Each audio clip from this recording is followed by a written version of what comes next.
Revue de presse de Georges Diop et Georges, en attendant ce matin la première réunion du Conseil des ministres du nouveau gouvernement. À la une de votre revue de presse, Luka Amadouba, l'ex-ministre de l'économie et des finances, devenu chef de la diplomatie sénégalaise. Oui, et ça continue de faire débat et à la lecture de l'observateur, Amadouba doit protéger ses arrières car ça a tout d'une disgrâce. Et pour cause, son réseau est dans la ligne de mire du président.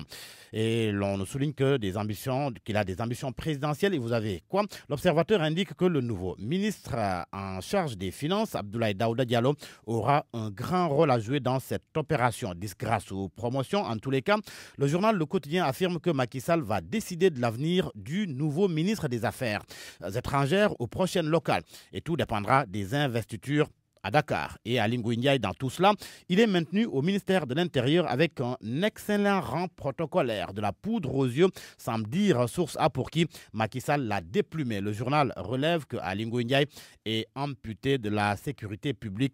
Et au moment où la question de la fusion de la police et de la gendarmerie est régulièrement agitée, il n'est pas sûr que le chef de l'État ne nous sorte prochainement de ses bottes un ministre délégué en charge de la sécurité publique. Macky Sall qui préside ce matin, vous l'avez dit, le premier conseil des ministres de son nouveau gouvernement. C'est ce que nous apprend Vox Populi. Le journal souligne par ailleurs que Macky Sall lance l'opération recasement des sinistrés. Et ça démarre par Ismaïla Madior Fall et Mame Mbaye Niang, nommés respectivement ministre d'État à la présidence de la République et ministre chef de cabinet du président de la République. L'AS est aussi du même avis qui indique qu'Ismaïla Madior Fall et Mame Mbaye Niang sont recasés. Ces nominations sont vues sous un autre angle par le journal Les Échos.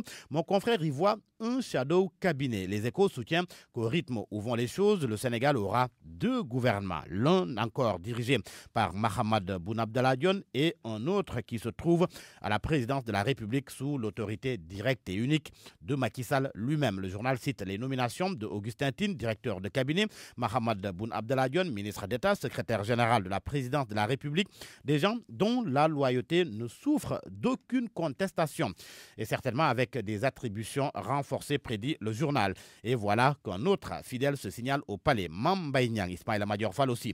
Et les Échos l'estampillent déjà super ministre de la Justice. Augustin Tine, le journal Les Échos parle de lui. Tribune également évoque son cas, son départ du gouvernement, le départ d'Abdoulaye Sall, d'Angélique Manga, Mame Thierno Dieng, Moustapha Diakhaté. Tribune souligne à propos de tout cela que Macky sanctionne Touba, Thiès et Ziguinchor.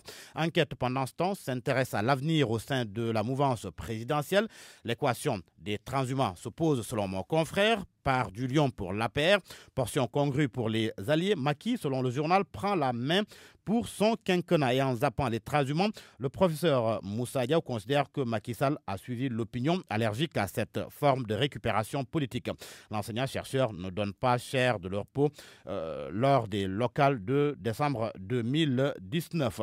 Le professeur Iboussane, lui, considère que ne décrète pas plutôt la déchéance des transhumants qui peuvent encore servir. Un dossier à lire à la page 3 du journal Enquête. Les journaux Record et Stade s'intéressent ce matin à la Ligue des Champions, à la suite des quarts de finale aller et le match Manchester United-Barcelone aujourd'hui.